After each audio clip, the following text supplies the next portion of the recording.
So hello guys, आज की video में हम देखने वाले हैं कि इंस्टेंस टेम्पलेट क्या होता है जीसीपी में, है ना। इंस्टेंस टेम्पलेट क्या होता है, उसको हम कैसे क्रिएट कर सकते हैं, कैसे क्रिएट कर उस इंस्टेंस टेम्पलेट क्रिएट करके हम उससे वीएम कैसे क्रिएट कर सकते हैं इंस्टेंस टेम्पलेट से।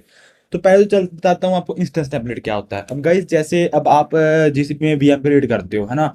आपको सब कुछ उसमें ऐड करना पड़ता है। अब दिखाता हूँ इसमें। अब जैसे आप सपोज करो एक वीएम क्रिएट करोगे, है ना। अब एक वीएम क्रिएट करने जा रहे हो आप। और वीएम क्रिएट करोगे तो पहले करोगे क्लिक वीएम, ठीक है, क्रिएट वीएम। तो यहाँ पे आप देखोगे कि आपको पहले तो उसकी मशीन सेलेक्ट करनी पड़ेगी, कॉन्फ़िगरेशन सेट करनी पड़ेगी। ये देखो, पहले वीएम बेसिक्स आ गया, मशीन की कॉन्फ़िगरेशन सेट करनी पड़ेगी इसमें, है ना। क्या कौन सी मशीन लेनी है आपको, फिर उसके मशीन की टाइप, मशीन की रैम वगैरह, वर्चुअल सीपीयू कितने चाहिए, फिर उसका ओएस कौन सा चाहिए, फिर नेटवर्किंग कौन सी, है ना। ये सब कुछ आपको करना पड़ेगा, है ना। ये सब कुछ आपको करना पड़ेगा। तो थोड़ा टाइम कंज्यूमिंग है ना। टाइम कंज्यूमिंग है। अब सपोज करो आपको डेली पीएम क्रिएट करनी पड़ती है ना। तब तो ये आपको टाइम कंज्यूमिंग और बोरिंग हो जाएगा, एक तरह से बोरिंग हो जाएगा। आप डेली ऐसे क्रिएट कर रहे हो। बट अगर ऐसा कुछ हो जाए कि जिससे हम सिर्फ एक क्लिक से हम एक वीएम क्रिएट कर सकें, बस एक दो क्लिक से, तो कैसा, तो बढ़िया हो जाएगा ना। टाइम भी बच जाएगा आपका, सेव हो जाएगा, और वीएम भी क्रिएट हो जाएंगी, है ना। तो इसी को इससे इसको हम अचीव कर सकते हैं वीएम इस उससे टेम्पलेट से। जो हम टेम्पलेट करते हैं, टेम्पलेट में क्या होता है, हम टेम्पलेट में एक टेम्पलेट क्रिएट करते हैं। जैसे अब कोई आपको डिजाइन बनाना है, कभी किसी चीज का एग्जांपल लेते हैं, आपको डिजाइन बनाना है। आप उसको स्क्रैच से बनाओगे, है ना। तो टाइम कंज्यूमिंग तो हो गए। आप उसको स्क्रैच से नहीं बनाना चाहते, आप चाहिए कि मुझे उसका एग्जाम्पल टाइप मिल जाए, कुछ ऐसा टेम्पलेट मिल जाए जिसको सिर्फ मैं कस्टमाइज कर दूं, बस, है ना। मतलब उसको कुछ चेंजेस वगैरह कर दूं, बना बनाया मुझे मिल जाए। उसी तरह टेम्पलेट इसमें भी होता है ना। आपको सब कुछ बना बनाया मिल जाएगा, आपको अगर उसमें कुछ चेंजेस करने हैं कर दो, वरना नहीं करने की जरूरत नहीं है। तो मैं दिखाता हूँ टेम्पलेट क्या होता है, कैसे बनाते हैं। चलते हैं अपनी बैक वाले स्क्रीन पे। इंस्टेंस टेम्पलेट, ठीक है। अब टेम्पलेट है, ये मैंने वैसे बना रखा है टेम्पलेट, है ना। बट मैं फिर भी आपको बना के एक बार डिलीट कर दूं इसको, चलो डिलीट रहने दो, मैं नया टेम्पलेट बनाता हूँ। Create instance template. Instance template पे आ गए। अब यहाँ पे इसको नाम दे दो कुछ भी। सपोज करो आप इसको दे दो इंस्टेंस टेम्पलेट ओनली, बस, ठीक है। अब रीजन वगैरह सेलेक्ट कर लो। आपको ना वो सारी कॉन्फ़िगरेशन सेट करनी है इसमें, जो आपको हर एक अपनी जो आप पीएम क्रिएट करोगे उसमें चाहिए, ठीक है। अब मुझे अपनी सपोज करो मैं, मुझे डेली ना 10 वीएम क्रिएट करनी पड़ती हैं, 10 क्या 2 वीएम क्रिएट करनी पड़ती हैं, ठीक है। उसकी कॉन्फ़िगरेशन मैं पहले सेट कर रहा हूँ, टेम्पलेट बना रहा हूँ उसका, ताकि मैं उसको सिर्फ जस्ट क्लिक से एक वीएम मेरी बन जाए। सारी सारी कॉन्फ़िगरेशन ये वाली होगी। ये जो मैं ऐड कर रहा हूँ ना, सारी कॉन्फ़िगरेशन ये वाली होगी। अब मशीन टाइप मैंने सेलेक्ट कर ली। अब इसका मैं वर्चुअल सीपीयू के, मुझे हर मशीन में ना इतनी ये बड़ी मशीन चाहिए हर एक मशीन में, ठीक है। बाकी सारा बाय डिफॉल्ट रहने दो, स्टैंडर्ड बाय डिफॉल्ट, ठीक है जी। अनेबल डिस्प्ले जो भी है बाय डिफॉल्ट रहने दो इसको। बूट डिस्क मैंने सिलेक्ट कर ली। बूट डिस्क में मुझे ये नहीं चाहिए, मुझे अलग चाहिए, मुझे चाहिए उबंटू, डेबियन नहीं मुझे चाहिए, मुझे उबंटू चाहिए। उबंटू मैंने सेलेक्ट कर ली, हर एक मशीन में मुझे उबंटू मिलेगी अब, ठीक है।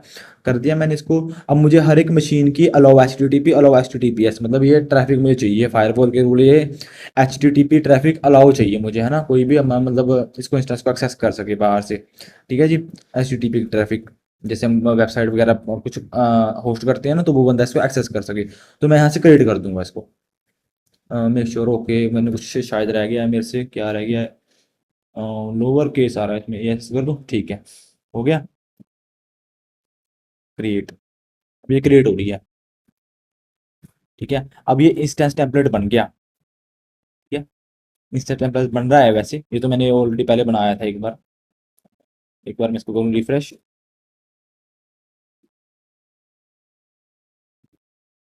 रिफ्रेश हो रहा है। आई होप अब तक बन गया होगा, बन गया, ठीक है। अब मुझे इससे एक वीएम क्रिएट करनी है भाई। जो मैंने ये इंस्टेंस टेम्पलेट बनाया है ना, मुझे सारी की सारी कॉन्फ़िगरेशन वही चाहिए जो मैंने इसमें लिखी है। इसमें मैंने क्या करा है, मुझे मशीन बता दिया मैंने कि मुझे कौन सी मशीन चाहिए, मुझे ऑपरेटिंग सिस्टम बता दिया मैंने, मुझे कौन सा ऑपरेटिंग सिस्टम चाहिए, मुझे मशीन की वर्चुअल वर्चुअल रैम रोम सब कुछ, वर्चुअल सीपीयू रैम वगैरह मैं सब कुछ सेट कर रखा है इसमें। नेटवर्किंग सेट कर रखी है, जो भी मतलब सेट कर रखा है, मुझे वही चाहिए। अब मुझे क्रिएट करनी है एक वीएम इससे। मैं क्या करूँगा, जस्ट यहाँ पे जाऊँगा, थ्री डॉट्स पे क्लिक करूंगा, क्रिएट वीएम, ठीक है। क्रिएट वीएम कर दी।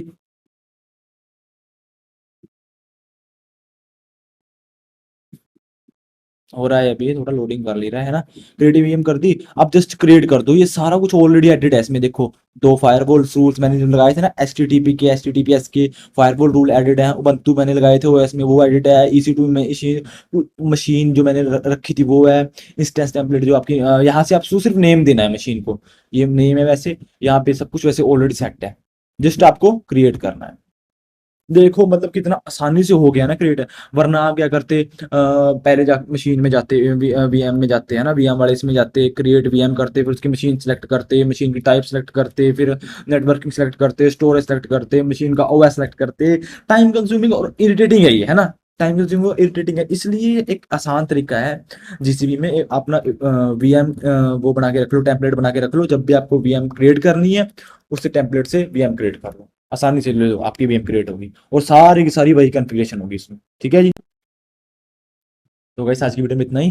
होप आपको वीएम इंस्टेंस है ना जो इस समझ में आ गया होगा, टेम्पलेट के साथ हम कैसे बनाते हैं। ठीक है, टेम्पलेट क्या होता है, वीएम टेम्पलेट क्या होता है, और वीएम से हम टेम्पलेट से हम कैसे वीएम इंस्टेंस बना सकते हैं ना। होप आपको अच्छे समझ गया, क्योंकि मेरी एक्सप्लेनेशन बहुत अच्छी तरीके से होती है मुझे, क्योंकि मैं इन सब चीज़ों में से निकला हुआ हूँ। ठीक है गाइस, तो मुझे पता है कि मुझे आपको कैसे समझाना है। ठीक है, अगर फिर भी आपको कोई इशू डाउट है तो आप कमेंट कीजिए, मुझे बताइए, मैं आपको उसका आंसर जरूर दूंगा। ठीक है, और अगर स्पेसिफिक टॉपिक की वीडियो चाहिए वो भी बताइए, उस पर भी हम वीडियो लेके आएंगे। वैसे तो जीसीबी की सीरीज चली रही है। ठीक है, सो मिलते हैं नेक्स्ट वीडियो में।